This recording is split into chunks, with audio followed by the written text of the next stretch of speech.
सैफुल्लाहिल मसलूल का नाम याद रखे।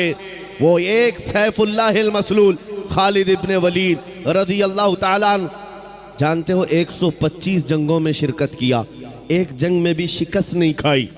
और एक जंग का हाल ये था, किस चीज पर हम सब की तवज्जो होनी चाहिए, वो तवज्जो करो।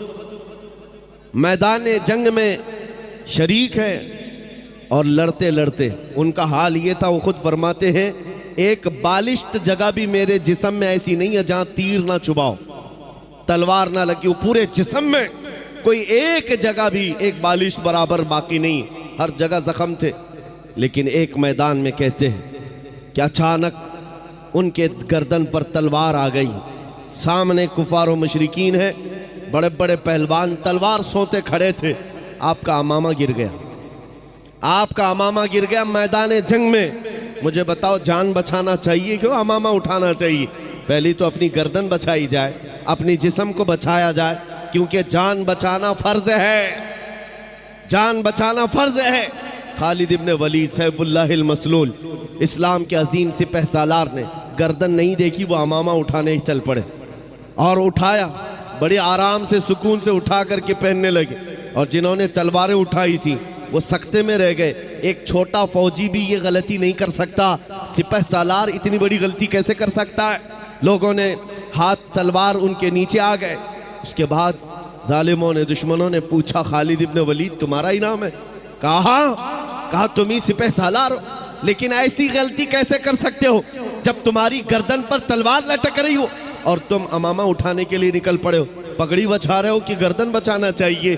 खालिद इब्ने वलीद ने मुस्कुरा कर कहा, तुम्हें पता है मैं जिस जंग में भी जाता हूँ अल्लाह की मदद से फतह याबी ज़रूर मिलती है और फतह का झंडा गाड़ कर आता हूँ, लेकिन इसके पीछे राज ये नहीं है खालिद बिन वलीद अपने बाजुओं की ताकत पर भरोसा रखता हो और अपने बलबूते ये जंगों को फतह करता हो। मेरा विजदान और यकीन ये है, इस अमामे मुबारका में रसूलुल्लाह के 3 मुँह मुबारका है, रसूलुल्लाह के 3 मुँह मुबारका हैं।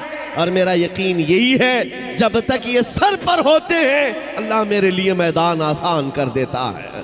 निस्बत मुस्तफ़ा पर उन्हें फ़ख्र था, उसी निस्बत पर वो फतह याब हुआ करते थे। ये सहाबा की बातें अर्ज कर रहा हूँ। आपको पता है, एक मर्तबा ईसाइयों ने आपको चैलेंज कर दिया था कि अगर तुम्हारा दीन सच्चा है तो आओ खालिद बिन वलीद, हम और तुम सामने बैठते हैं मुबाहला। अगर दीन तुम्हारा सच्चा है तो जहर की एक शीशी लाई ईसाइयों ने, कहा कि इसको दोनों लोग पिएंगे, जो बच गया उसका दीन सच्चा है। और ये झूठे लोग इस तरह से कभी आगे आ भी नहीं सकते, चैलेंज तो कर लेंगे लेकिन आ नहीं सकते। खालिद बिन वलीद को जब ये कहा गया, और वो जहर ऐसा था कि अगर चमड़ी पर भी लग जाता तो चमड़ी जल के निकल जाती, और उस जहर को पीने की बात थी। सामने बड़े बड़े पादरी बैठे हुए थे, उन्होंने सोचा था कि डींग मार लेंगे, लेकिन उन्हें पता नहीं है मोहम्मद अरबी का शेर है, नबी करीम सल्लल्लाहु अलैहि वसल्लम के गुलाम हैं। ये जिस तरफ निकल गए तूफान और आंधियों ने भी रुख मोड़ लिया है, समंदरों ने रास्ते दे दिए हैं, दो नीम इनकी ठोकर से दहरिया व सहरा। ये इकबाल ने कहा था, पहाड़ उनकी हैबत से राई, सिमट कर पहाड़ उनकी हैबत से राई। खालिद बिन वलीद ने कहा, आ जाओ सामने आ जाओ, बैठते हैं, मैं तैयार हूँ इस बात के लिए कि जहर हम भी पिएंगे, तुम भी पी लेना, जो बच जाए उसका दीन हक है। लेकिन मुकाबले के लिए जैसे ही सामने आए, जहर की शीशी रखी हुई है, बहुत खतरनाक जहर है, चमड़ी पर भी लग जाए तो जल करके निकल जाए। आपसे कहा गया उठाओ और पी लो। तो हजरत खालिद बिन वलीद ने कहा दोनों की तरफ से पीना है, लेकिन उन्होंने कहा नहीं, पहले आप करेंगे। हमेशा बातिल डरता है और उसको शक ही तो है, हक होने का यकीन नहीं है जितना ईमान वाले को होता है, ईमान वाले को होता है। मुझे कुछ लोगों ने कहा था आपने आग में कूदने की बात की है, गुस्ताखे रसूल के खिलाफ। आग का काम है जलाना, तासीर है, कैसे होगा? मैंने कहा ये मैंने अपनी ताकत के बलबूते नहीं कहा, रसूलुल्लाह की इज्जत के बलबूते।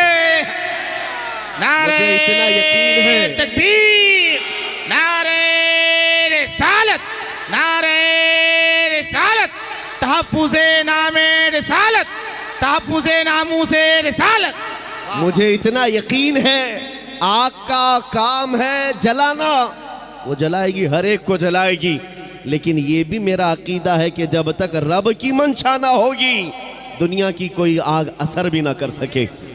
ये भी मेरा ईमान है, अल्लाह अगर चाहे। इसलिए कि सरकार गरीब नवाज को भी ये चैलेंज किया गया था। आपको एक पुजारी ने कहा था, वो आग जलाए बैठा था, गरीब नवाज ने कहा कि ज़रा इसमें हाथ डाल दो, जिसकी इबादत करते हो ये तो तुम्हारा खुदा है। उसने कहा इसमें हाथ कैसे डालेंगे, ये तो जलाएगी। कहा जिसकी इबादत करते हो वो खुद तुमको जलाएगी। कितने सालों से इबादत कर रहे हो? कहा मेरे बाप दादा सब इसी की इबादत करते आए, हम इस आग को बुझने नहीं देते। कहा फिर हाथ डालो। उस पुजारी ने कहा कैसी बेवकूफ़ी की बातें हैं, आग का काम है जलाना, ये मंतिक के साथ हमारे साथ खेल ना करो, हमें गुमराह ना करो, क्या तुम डाल सकते हो? सरकार गरीब नवाज ने कहा मैं तो इसकी इबादत नहीं करता, लेकिन जिसकी पैदा की हुई उसकी इबादत करता। आग का मालिक अल्लाह है। तो उसने कहा तो चलो ठीक है, तुम ही डाल दो, तुम ही डाल दो। सरकार गरीब नवाज ने हाथ नहीं डाला। बहुत बड़ी आग लगी हुई थी, बड़ी आग है जिसकी पूजा हो रही थी। उस पंडित की गोद में एक छोटा सा बच्चा था, साल भर का, 1.5 साल का। उसकी गोद से बच्चे को ले लिया और आग में चले गए, अंदर चले गए। अब ये चीख पुकार करने लगा कि ये दुर्वेश आया, खुद भी जल गया, मेरे बच्चे को भी ले गया। और इतना हल्ला किया कि अंदर से वो नजर नहीं आ रहे थे। लोग जमा होने लग गए, आसपास के सब जमा हो गए, और सबको ये हैरत थी कि ये जलकर राख हो जाए, आग को बुझाएंगे तब ये मिलेंगे। काफी देर हो गई, मजमा जब इकट्ठा हुआ, कई पुजारी आए। सरकार गरीब नवाज अपना दामन झाड़ते हुए आग से बाहर तशरीफ ला रहे हैं। बच्चा भी गोद में मौजूद है, सही सलामत है। उसने छीन करके अपने बच्चे को लिया, जगह जगह पकड़ कर देखा, पेशानी भी ठंडी है, कपड़े भी ठंडे हैं, कोई गर्मी का असर नहीं है। मेरे अजीजों गरीब नवाज तो अल्लाह के वली हैं, उन्हें आग नहीं जलाई। बात तो समझ में आती, बच्चा पुजारी का था, ये क्यों नहीं जला? मुफस्सिरीन कहते हैं, तारीखदान कहते हैं, देखना यह है हाथ में किसके था बच्चा। इसीलिए हम कहते हैं ख्वाजा का दामन, गौस का दामन, अरे जहां हाथ लग जाए उस पर आग नहीं लगती।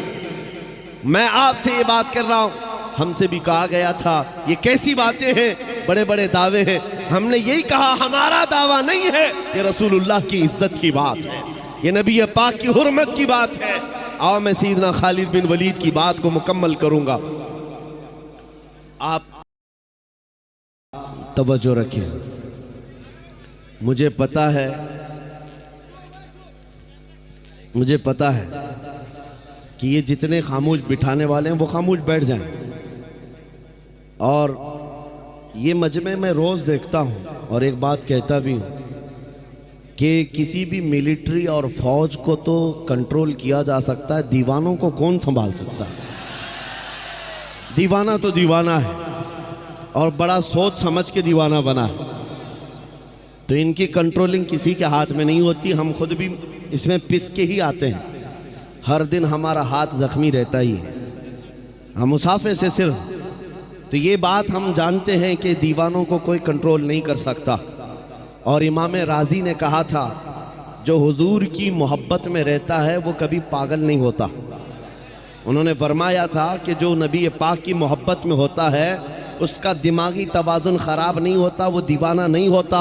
लेकिन साथ में एक जुमला और भी कहा है, और अगर कभी दीवाना बन गया तो सिर्फ उनके लिए बनता है, सिर्फ उनके लिए बनता है।